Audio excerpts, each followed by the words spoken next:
येशू म्हणजे परमेश्वर माझे तारण आहे. प्रेषितांचे कृत्य अध्याय 4 आणि वचन 12 मध्ये प्रभू येशू ख्रिस्ताबद्दल म्हटलेलं आहे की तारण दुसऱ्या कोणाकडून नाही, कारण जेणेकरून आपले तारण होईल असे दुसरे कोणतेही नाव आकाशाखाली मनुष्यामध्ये नाही.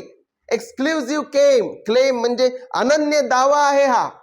तारण माझ्या पूर्वजांपासून नाही, मिशनऱ्यांपासून नाही, अभिषिक्त पालकांपासून नाही, किंवा कोणत्या सुवार्तिकापासून नाही, आई वडिलांपासून नाही, मानवामधून नाहीये तारण. प्रियांनो, येशू ख्रिस्तच हा एकमेव तारणारा आहे. आकाशाखाली मनुष्यामध्ये दुसरे कोणतेही नाव नाही ज्याद्वारे तारण मिळेल.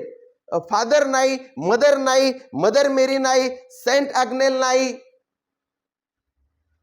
कोणाही द्वारे तारण शक्य नाही.